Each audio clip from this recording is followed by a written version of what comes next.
ने पूर्वी यूक्रेन पर कब्जा कर लिया है। पुतिन ने पूर्वी यूक्रेन जीत लिया है। रूस पर किम और पुतिन के तूफानी हमले से यूक्रेन का हारना तय हो गया है।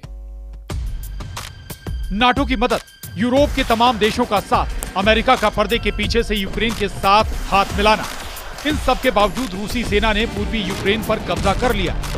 किम और पुतिन की जोड़ी ने यूक्रेन के साथ नाटो को अपना जवाब दे दिया कि पुतिन हारते नहीं, हराते। 1026 दिन से ज्यादा की रूस यूक्रेन जंग में पुतिन ने जंग को एक तरफा बना दिया है। हालात ये हो गए हैं कि पूर्वी यूक्रेन का किला कहे जाने वाले डोनेस्क इलाके में रूसी सेना ने उत्तर कोरिया की सेना के साथ मिलकर कोहराम मचा दिया है। हम आपको दिखाने जा रहे हैं कि पुतिन कैसे 12,000 उत्तर कोरियाई सैनिकों को यूक्रेनी सेना के खिलाफ ब्रह्मास्त्र की तरह इस्तेमाल कर रहे हैं। हम आपको ये खबर भी दिखाने जा रहे हैं कि रूसी सैनिकों के साथ मिलकर उत्तर कोरिया के सैनिकों ने यूक्रेन के पूर्वी मोर्चे पर एक भी यूक्रेनी सैनिकों को जिंदा क्यों नहीं छोड़ा। क्यों कोरियाई सैनिकों ने 2 घंटे की भीषण जंग में यूक्रेनी सैनिकों का सफाया कर दिया, उन्हें सरेंडर का मौका तक नहीं दिया।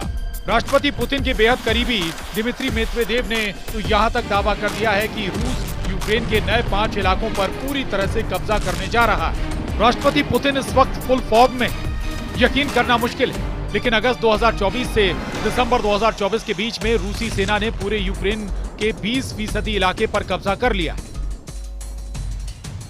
अगर पूर्वी यूक्रेन के डोनेस्क की बात करें तो यहां पर रूसी सेना 60% इलाके पर कब्जा कर चुकी है।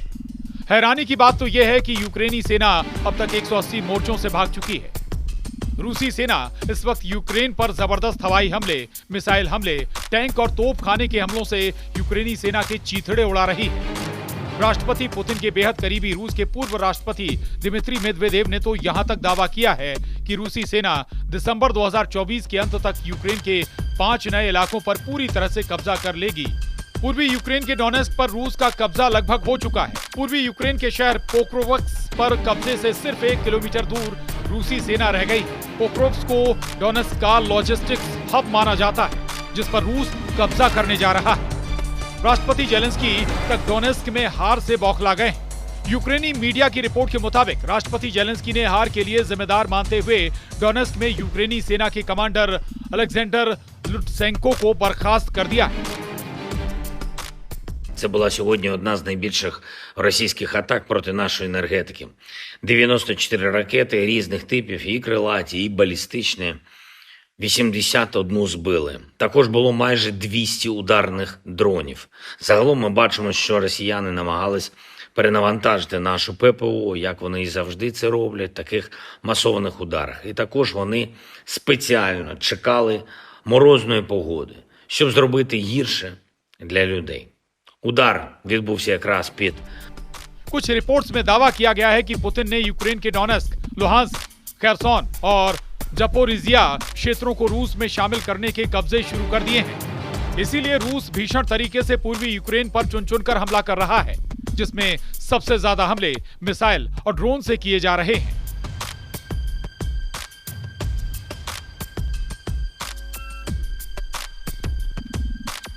रूस ने यूक्रेन के स्टोरोजेव, सुखियाली और कोस्टी एंटीनोपिल और वेसेली हाई के दक्षिण में जबरदस्त हमले करके कब्जा कर लिया।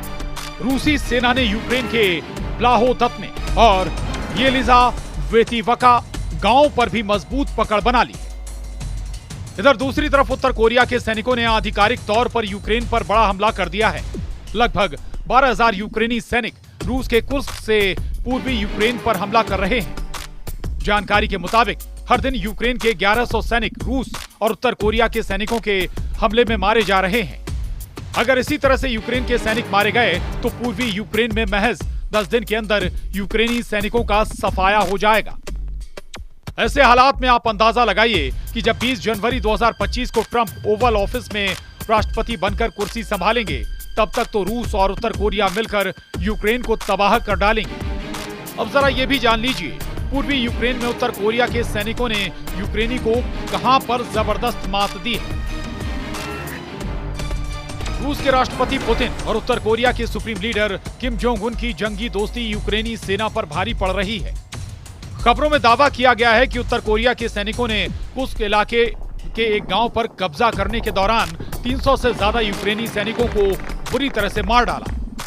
रिपोर्ट्स के मुताबिक कोरियाई सैनिकों ने 2 घंटे की सीधी जंग में यूक्रेनी सेना के एक भी सैनिक को सरेंडर करने का मौका नहीं दिया। किम के सैनिकों ने 2 घंटे के अंदर 300 यूक्रेनी सैनिकों को गोलियों से भून दिया। जिन यूक्रेनी सैनिकों ने सरेंडर करने की कोशिश की, उन्हें उत्तर कोरियाई सैनिकों ने गोली मार दी। रिपोर्ट में यह भी बताया गया है कि यूक्रेनी सेना पर उत्तर कोरिया की स्पेशल फोर्स के कमांडोज ने हमले किए। कुछ रिपोर्ट्स में भी बताया गया है कि उत्तर कोरियाई कमांडो एक खदान के जरिए 2 किलोमीटर चले। उसके बाद यूक्रेनी सेना के मोर्चों को पूरी तरह से तबाह और बर्बाद कर दिया। उत्तर कोरियाई कमांडो का यह ऑपरेशन 2 घंटे तक चला। कुल मिलाकर हालात ये हैं कि यूक्रेन पर पुतिन और किम के डबल अटैक ने यूक्रेन और नेटो के होश उड़ा दिए हैं। अगर यही हालात रहे तो रूस आधे यूक्रेन पर आसानी से कब्जा कर लेगा।